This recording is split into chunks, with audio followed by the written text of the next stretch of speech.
Bonjour tout le monde. Bonjour.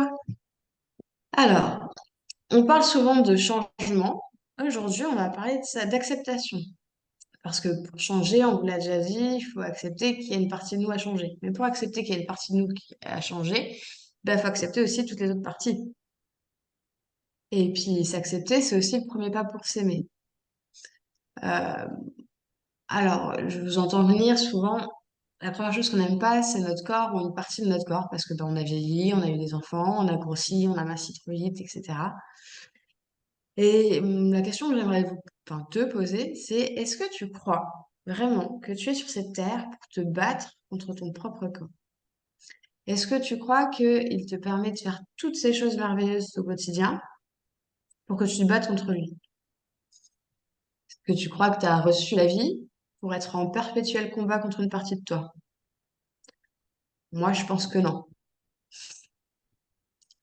tout cas, il y a suffisamment de guerres dans certains pays pour en rajouter à l'intérieur de nous.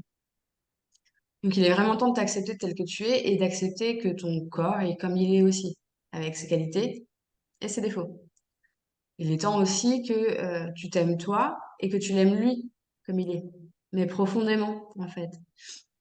Du coup, pour t'aider à accepter toutes les parties et même les parties qui sont pas les parties que tu aimes le plus de ton corps, ce que je te propose, c'est de tous les jours faire un compliment physique sur ton physique, et puis tous les jours de changer de partie, parce que sinon c'est trop facile, hein. J'aime mes yeux. Ah, j'aime toujours mes yeux. Bah ouais, mais ça va pas t'aider à accepter le reste de ton corps, donc change de partie tous les jours et puis fais-en une habitude pour vraiment l'accepter dans sa totalité. Et du coup, l'apprécier dans sa totalité. S'accepter soi-même, c'est aussi accepter son passé. C'est arrêter de vouloir dire ah, j'aurais dû faire comme ci ou je n'aurais pas dû faire comme ça. C'est fait. De toute façon, tu pourras pas revenir en arrière. On a tous fait des erreurs, on a tous souffert. Et en fait, le but d'avoir vécu tout ça, c'est que tu apprennes quelque chose. C'est d'en tirer une leçon. Donc, accepte d'avoir fait des erreurs. Tu peux pas être parfaite ou parfait. Et que bah, tu as grandi, tu as appris et puis tu as évolué. On voudrait vraiment que tout soit parfait. Notre corps idéal à tout ce qu'on peut voir à la télé ou photoshopé, hein. Que on soit hyper parfait sur toute notre petite vie, mais en fait, tu pourras pas être parfait. Accepte que hier, bah, peut-être que t'es tombé, et bah, peut-être que demain, tu retomberas. Et en fait, c'est OK. Comment t'es tombé, est-ce que tu as appris de ta chute? Ça, c'est propre à toi, mais en fait, tu tomberas un jour ou l'autre. Enfin, on tombe tous. On nous a appris, quand on était petit, à toujours croire qu'on pouvait faire mieux, toujours croire qu'on devait faire mieux. Et du coup, on a tendance à tout le temps vouloir faire mieux. Mais en fait, bah, c'est pas grave si on fait des erreurs. En fait, ce système d'éducation nous a appris à faire plus, à nous dépasser, à faire l'adulte qu'on est. On n'est pas obligé de toujours vouloir faire plus et on n'est pas obligé de toujours faire plus. Pas que vouloir, mais faire aussi. C'est clair. Donc, accepte que t'es pas parfait, t'es maniaque, t'es bavarde, ou alors au contraire, t'es complètement t'es bordélique ou et introverti. Bah, c'est OK. Qu'est-ce que ça fait? Ça gêne qui? Et alors? Franchement, je t'invite à te demander, et alors? Ouais, qu'est-ce que ça fait? Je suis bordélique, et alors? Si tu t'y retrouves dans ton quotidien, si tu arrives à te retrouver dans tes affaires, à pas perdre 20 minutes à chercher ta clé, ça gêne qui? Et si vraiment ça te pose problème, bah, tu as toutes les possibilités et tous les moyens pour changer, en fait. À partir du moment où tu as pris conscience que ça te posait problème, tu peux le changer. Sinon, bah, ok.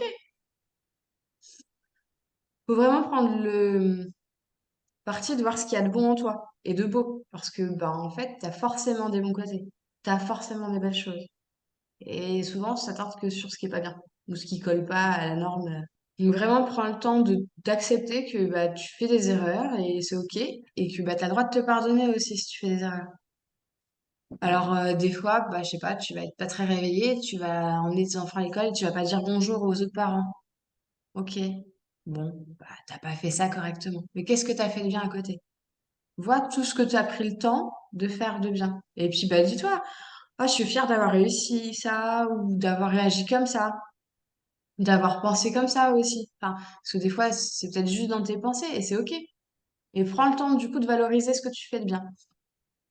Et on n'a pas forcément appris à s'aimer soi-même, mais du coup, le fait de prendre le temps d'apprécier les parties de ton corps que tu regardais pas forcément, d'apprécier également tout ce que tu peux faire de bien, ça monte en fait, ça t'aide à t'aimer réellement, comme tu es avec tes qualités et tes défauts.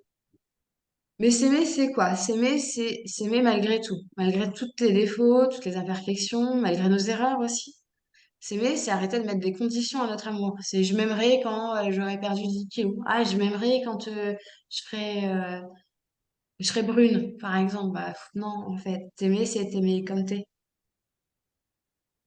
C'est arrêter aussi de s'aimer euh, parce que aujourd'hui on est bien habillé, bien coiffé. Non, c'est s'aimer aussi quand on est profondément triste et puis en pilou-pilou dans le canapé, quoi.